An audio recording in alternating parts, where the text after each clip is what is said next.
Hello everyone, and welcome to the Week 7 and final lecture of EDU 595, Classroom Interaction and Engagement. This is your instructor, Diana Tucker.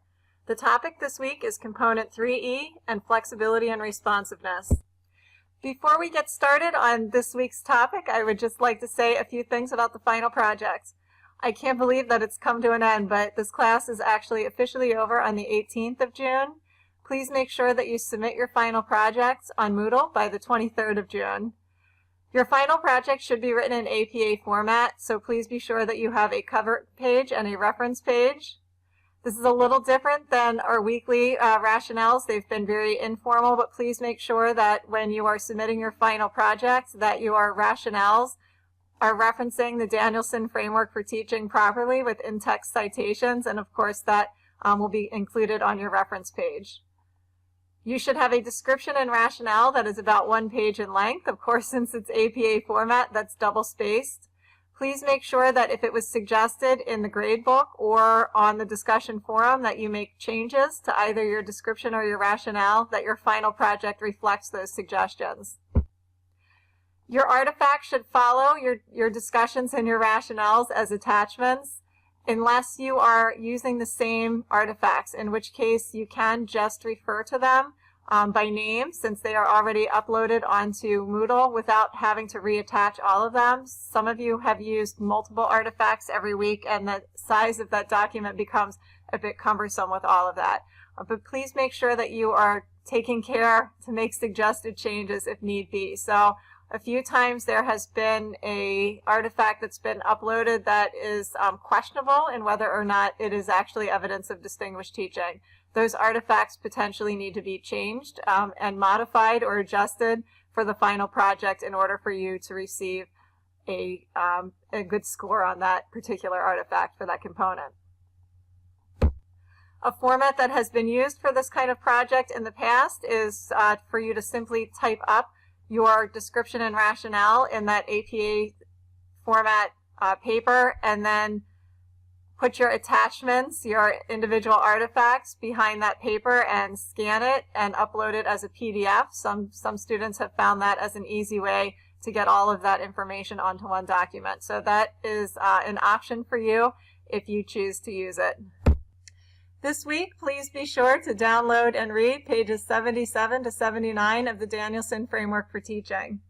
Component 3E is all about flexibility and responsiveness. The elements transcend good planning and speak to our ability to make the most of the time we have with students, which of course can be unpredictable and unexpected at best. The elements of Component 3E focus on spontaneous lesson adjustment, response to students, and persistence in the face of difficulty. Please also read the article, Learner Interest Matters, Strategies for Empowering Student Choice. It discusses the power of student choice in motivating and inspiring students.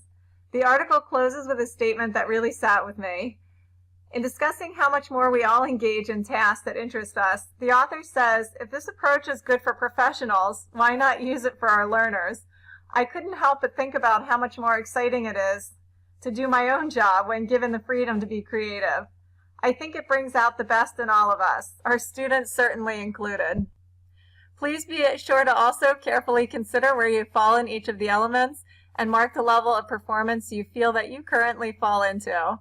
This should help you to decide what kind of an artifact you'd like to come up with this week. Hopefully, again, something new, something different that improves your level of teaching. Once you've decided on an artifact, please post it to the discussion forum.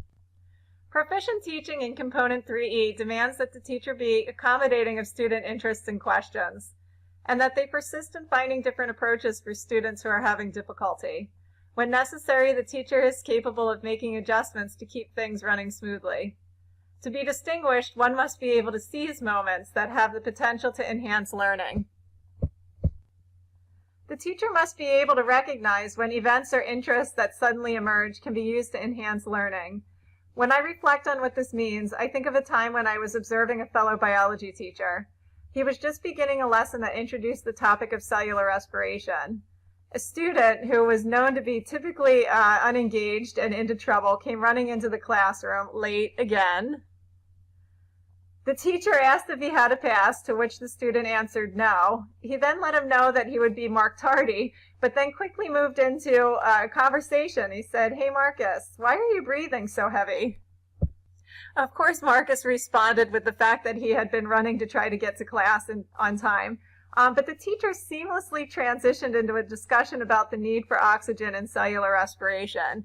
He brought up that so many students and so many people, of course, don't even really know why they breathe. They say things like to be alive, but that isn't really biologically a very good explanation.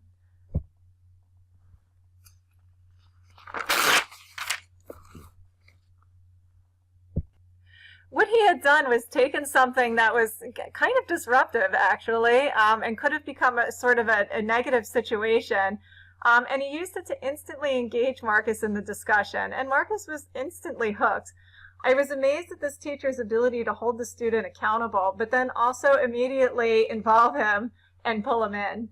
We should all be looking for ways to connect with students all of the time, because there are so many different opportunities. The teacher also successfully adjusts and differentiates instruction to address individual student misunderstandings. We have all, I'm sure, needed to recognize when lessons are not going as planned. A distinguished teacher does not just plow on with unsuccessful lessons when things are not working. They show the flexibility and ingenuity to make the needed change. When it comes to students who need help, distinguished teachers use an extensive repertoire of instructional strategies and solicit additional resources from the school or community, and they persist in seeking effective approaches for students who need help.